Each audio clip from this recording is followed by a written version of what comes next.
नमस्कार दोस्तों, आप सभी का हमारे YouTube चैनल मन का वॉइस में स्वागत है। मैं रोज एक शिक्षाप्रद कहानी लेकर आता हूँ। चलिए कहानी शुरू करते हैं। एक नगर में विश्वजीत नाम का राजा राज करता था। राजा दयालु और धार्मिक था। उसके राज्य में हमेशा धार्मिक आयोजन होते रहते थे। राजा के दरबार हमेशा विद्वान लोगों के लिए खुला रहता था। याचक राजदरबार से कभी निराश होकर नहीं लौटते थे। कहते हैं जैसा राजा वैसी प्रजा। तो राजा की प्रजा भी खुशहाल थी, क्योंकि राजा उन पर कोई अतिरिक्त कर नहीं लादता था, बल्कि गरीब प्रजा का कर माफ भी कर देता था। बहुत कमजोर और गरीब लोगों को आर्थिक सहायता भी दे दिया करता था। इन सब बातों के चलते प्रजा राजा का गुणगान किया करती थी। राजा की एक रानी थी, मधुमती उनका नाम था। राजा ने रानी से प्रेम विवाह किया था। रानी किसी राजा की बेटी नहीं थी, बल्कि राजा के एक वफादार सैनिक की बेटी थी। एक बार राजा जंगल में शिकार को गया था। उस जंगल में बहुत ही खूंखार आदमखोर शेर रहता था। वह रोज किसी न किसी तरह एक आदमी का शिकार कर ही देता था।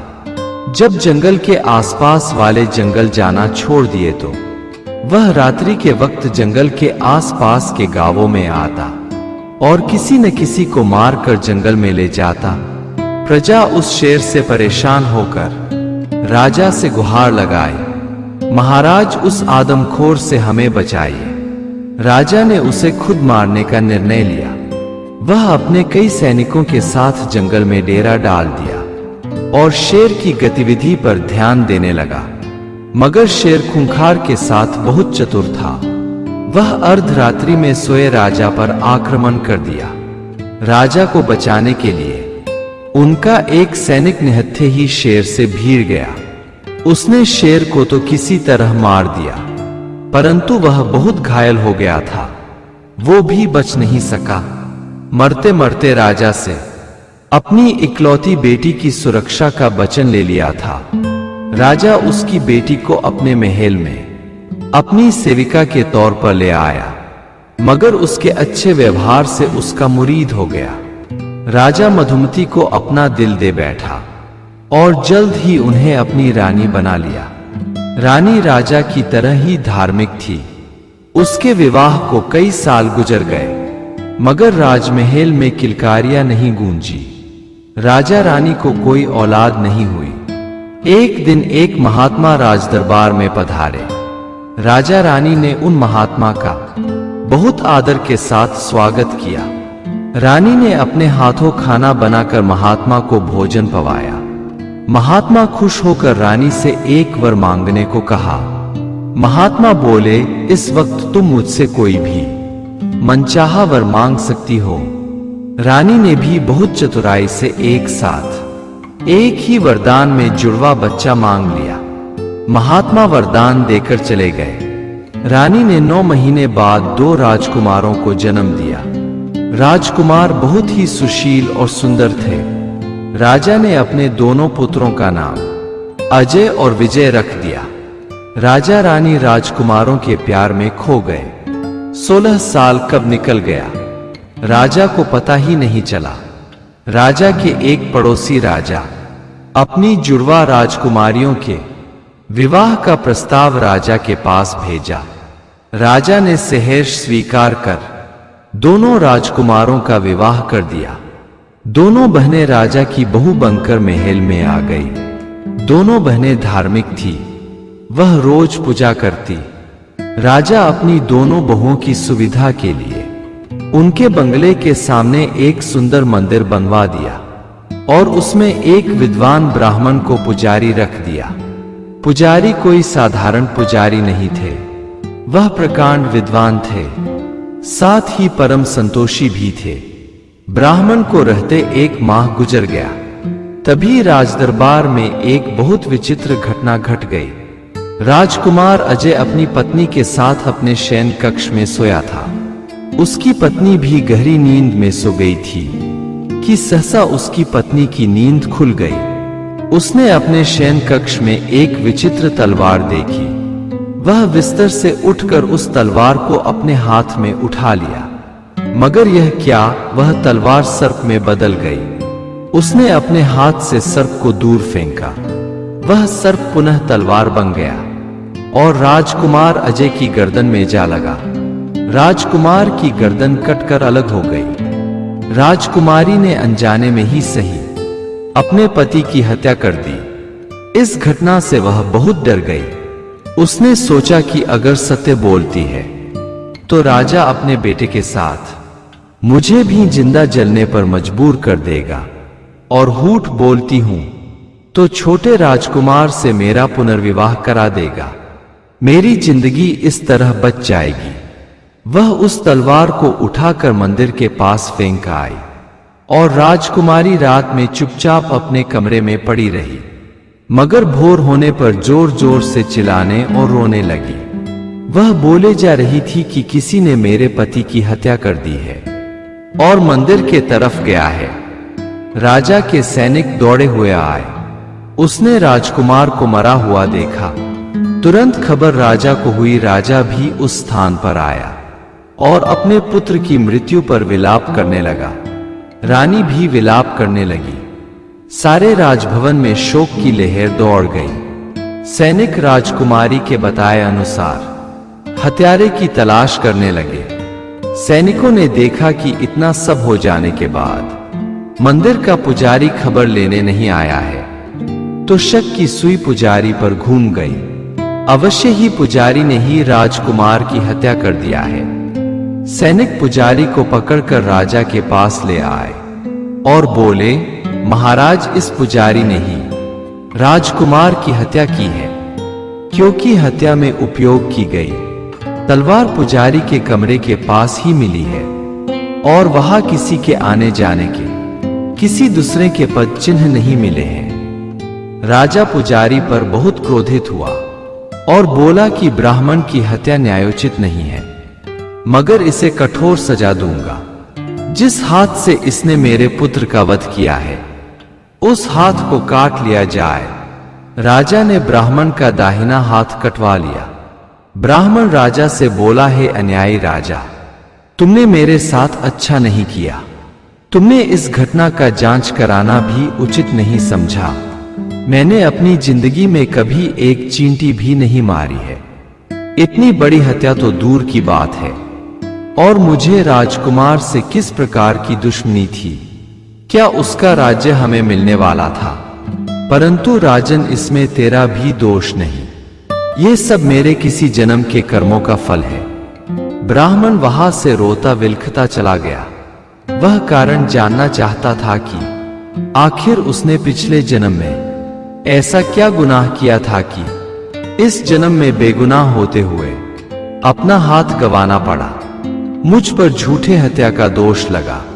वह जंगल में तपस्यारत एक महात्मा के पास गया तो वहां की विचित्र घटना देख वापस लौटने लगा। उसने देखा कि महात्मा तपस्या में लीन है और उनकी पत्नी एक घड़ा में पानी लेकर आई और महात्मा के ऊपर उड़ेल दिया और उनको बहुत अपशब्द बोलती हुई चली गई। लौटते हुए ब्राह्मण को महात्मा ने देख लिया और उनको अपने आश्रम में बुलाया। उनसे पूछे कि आप अवश्य ही किसी उद्देश्य से हमारे पास आए हैं। तो ब्राह्मण बोला, जी महात्मन, आया तो उद्देश्य लेकर ही था, परंतु आपको स्वयं कर्मों का फल भोगते हुए देखा है, तो अब पूछने को क्या रह गया है। परंतु अब आ ही गया हूं तो आपसे जानना चाहूंगा कि किस जन्म की गलती के कारण आपको ऐसी बदजुबान पत्नी मिली है। वह आप पर क्या क्या जुल्म कर रही है और आप शांत हो सब सह रहे हैं। महात्मा ने कहा कि ब्राह्मण, जब तुम मेरे पिछले जन्म के बारे में जानना ही चाहते हो तो ध्यान से सुनो। पिछले जन्म में एक कौआ था और मेरी आज की पत्नी उस समय एक हिरनी थी। वह जंगल में रोज चरा करती और मैं जिस पेड़ पर रहता था उसी के नीचे आकर वह विश्राम करती थी। एक दिन जंगल में भागते वक्त किसी कटीली झाड़ी से टकराकर उसके पीठ में एक कांटा गड़ गया। वह कांटा उसे असह वेदना देने लगा, तो उसने मुझसे मदद मांगी। मैं अपनी नुकीली चोंचों से कांटा निकालने का प्रयास करने लगा। कांटा तो निकल गया, परंतु हिरनी असह पीड़ा से तड़प उठी। वह धरती पर गिरकर छटपटाने लगी। तभी 2 गीदड़ उधर से आ रहे थे। हिरनी को गिरी देखकर उस पर टूट पड़े। मैं हिरनी को बचाने के लिए अपनी चोंच से गीदड़ पर हमला कर दिया, परंतु एक गीदड़ ने मुझे दबोच लिया और मार डाला, और दोनों हिरनी को भी मार कर खा गए। मेरे चोंच ने जितना उसे दर्द पहुंचाया था, उतना दर्द मुझे मेरी पत्नी दे रही है। अब उसके दर्द देने की आखिरी महीना चल रहा है। अब उसके बाद फिर अपने किए पर बहुत पछताएगी और मेरे साथ तपस्या में लग जाएगी। ब्राह्मण बोला, महात्मन आप मेरे बारे में बताइए कि किस गुनाह के चलते बेगुनाह होते हुए भी मुझे अपने दाहिना हाथ कमाना पड़ा है। महात्मा बोले, ब्राह्मण तुम अपना पिछले जन्म के कर्मों के विषय में सुन लो। पिछले जन्म में तुम एक ऋषि थे। एक बार एक गाय भागी जा रही थी। उसके पीछे एक कसाई पड़ा हुआ था। गाय कसाई के आंखों से ओझल हो गई। आप जहां खड़े थे वहां से दोराहा शुरू होता था। कसाई समझ नहीं पाया था कि गाय किधर गई है, तो वह आपसे पूछा। आपने मुंह से कुछ नहीं बोला, मगर उस तरफ दाहिना हाथ उठा दिया जिस तरफ गाय गई थी। कसाई गाय का पीछा किया और उसे मार डाला। कसाई उसका अभी चमड़ा उतार ही रहा था कि एक शेर ने कसाई पर हमला कर मार डाला। इस जन्म में वह गाय राजकुमारी बनकर आई और कसाई राजकुमार के रूप में जन्म लिया। वह इस जन्म में राजकुमारी के हाथों अनजाने में दुर्भाग्यवश मारा गया, क्योंकि विधि ने उसकी मौत कर्मों के अनुसार उसी तरह लिख दी। और ब्राह्मण आप वही ऋषि हो जिसने गाय के जाने के दिशा में अपना दाहिना हाथ उठाया था, तो कर्मों के अनुसार आपका दाहिना हाथ कट गया। ब्राह्मण कोई भी अपने कर्म फल से बच नहीं सकता। मनुष्य को अपने पिछले कर्म भी अपने अगले जन्म में भोगने ही पड़ते हैं। एक नगर में दिग्विजय नाम का राजा राज करता था। राजा अपनी न्यायप्रियता के लिए आसपास के राज्यों में विख्यात था। राजा के राज्य की प्रजा राजा के पास न्याय के लिए आते रहते थे। अब बात आती है कि प्रजा को न्याय की जरूरत क्यों आ पड़ी थी। क्या राजा अन्यायी था? नहीं, राजा न्यायप्रिय था और अन्याय बर्दाश्त नहीं करता था। मनुष्य आज से नहीं, सदियों से जर जोरू और जमीन के लिए लड़ता आया है और आज भी लड़ रहा है। धन और स्त्री के लोभ में राजा महाराजा कितना रक्तपात मचाते थे, इतिहास भरा पड़ा है। तो आम आदमी क्यों नहीं लालची होगा। उस समय एक पड़ोसी दूसरे पड़ोसी का कोई सामान, जमीन या उसकी स्त्री को ही हजम कर जाना चाहता था। इसलिए कमजोर और पीड़ित व्यक्ति राजा के पास न्याय मांगने जाता था। एक बार राजा दिग्विजय के दरबार में एक अनोखा केस आया। एक स्त्री के 2 दावेदार थे। एक कह रहा था कि यह हमारी पत्नी है और दूसरे ने बहला फुसला कर अपने घर में रख लिया है। दूसरा कहता कि यह हमारी पत्नी है और इस पर पहले की बुरी नजर लग गई है और मुझसे मेरी पत्नी छीनना चाहता है। राजा ने स्त्री से ही पूछ लिया कि इन दोनों में तुम्हारा असली पति कौन है। स्त्री भी कम घांक नहीं थी। स्त्री ने मौन धारण कर रखा था। वह ना और हाँ में सिर भी नहीं हिला रही थी। राजा उसके इस व्यवहार से अचरज में पड़ गया। उसे सूझ ही नहीं रहा था कि वास्तव में किसकी पत्नी है। कहीं ऐसा तो नहीं कि यह स्त्री इन दोनों में से किसी की पत्नी ना हो। तुरंत न्याय करने वाला राजा आज बहुत चिंतित हुआ। उसे सूझ ही नहीं रहा था कि क्या फैसला सुनाए। बहुत सोच विचार कर राजा बोला कि इसका फैसला कल होगा। तुम दोनों वापस जाओ, परंतु यह स्त्री राज दरबार में ही रहेगी। फैसला होने पर जिसकी होगी कल मिल जाएगी। तब तक एक रात स्त्री के बगैर ही बिताओ। तब पहला बोला, महाराज, स्त्री के बगैर मैं अकेले कभी घर में रहा ही नहीं, उसको साथ लिए बगैर जा ही नहीं सकता।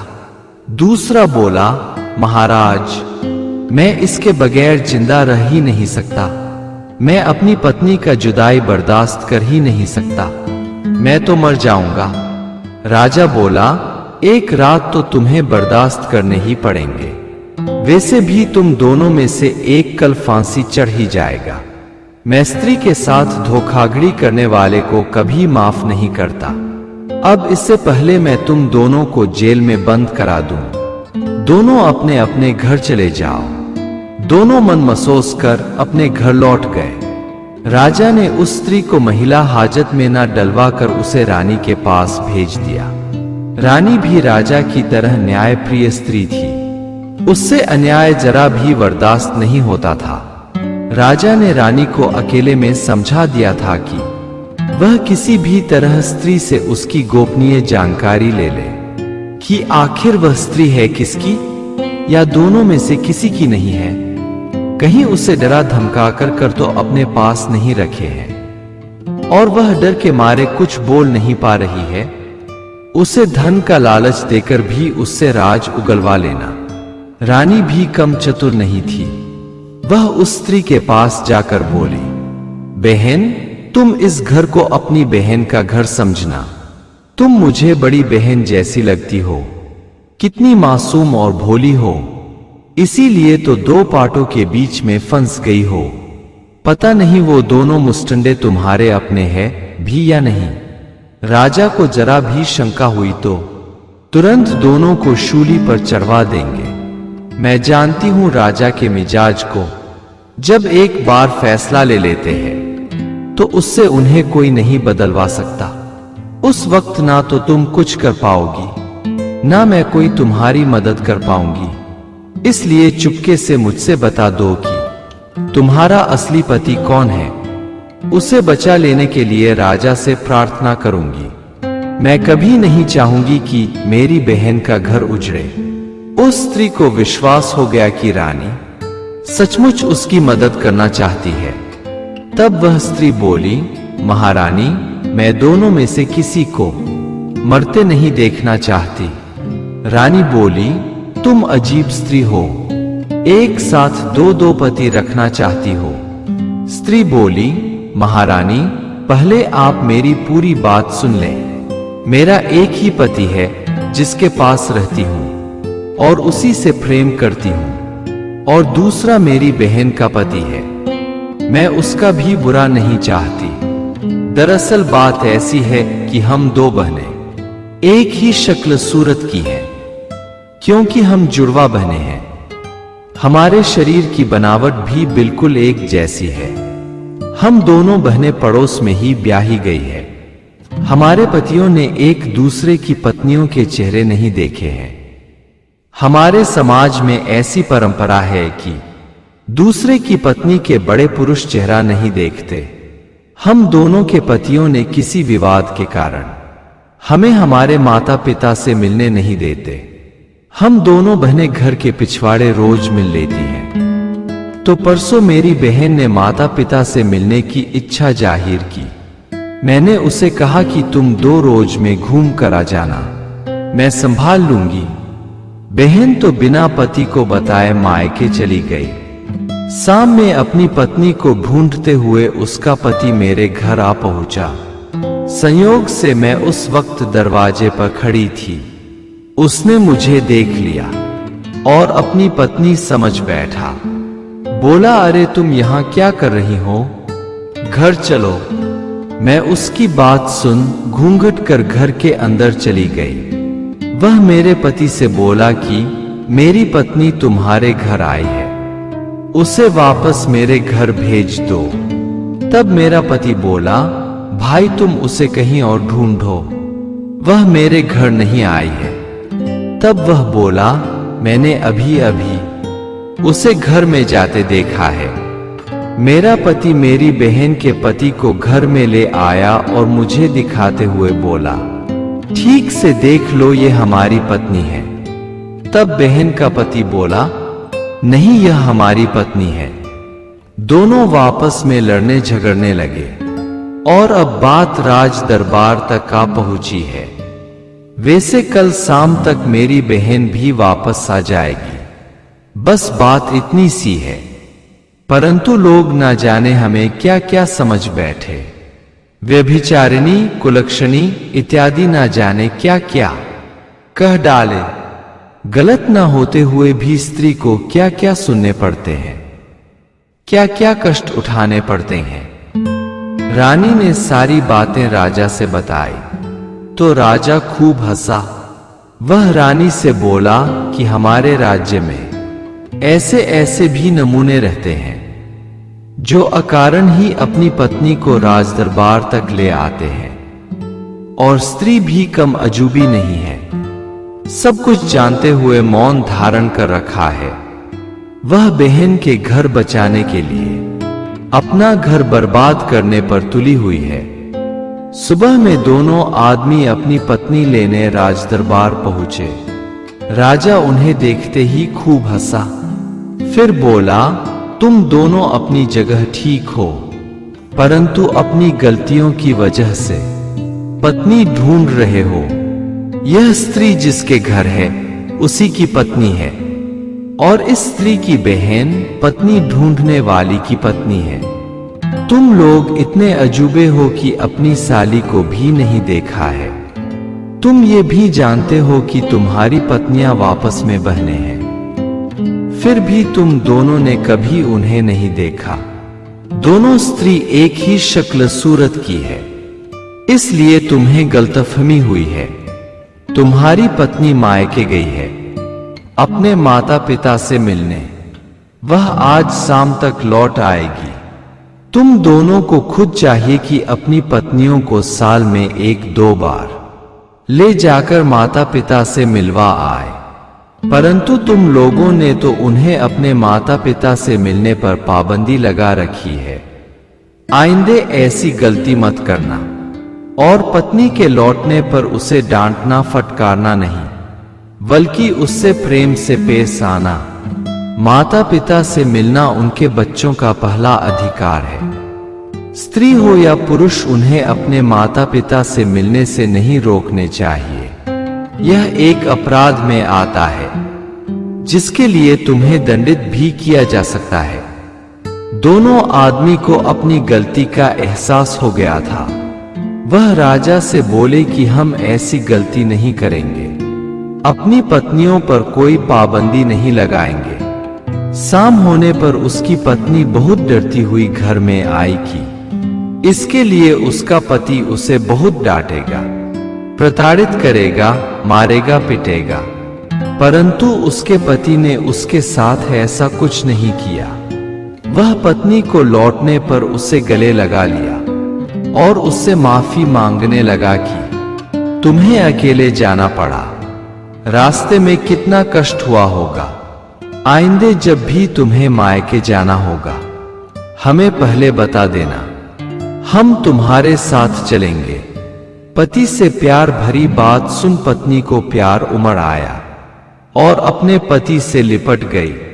अगर आपको हमारी कहानी अच्छी लगी हो तो हमारे चैनल को सब्सक्राइब करें, लाइक करें और कमेंट बॉक्स में राधे राधे जरूर लिखें। आपसे पुनः मिलते हैं एक नई वीडियो के साथ। तब तक के लिए आपको और आपके पूरे परिवार को राधे राधे।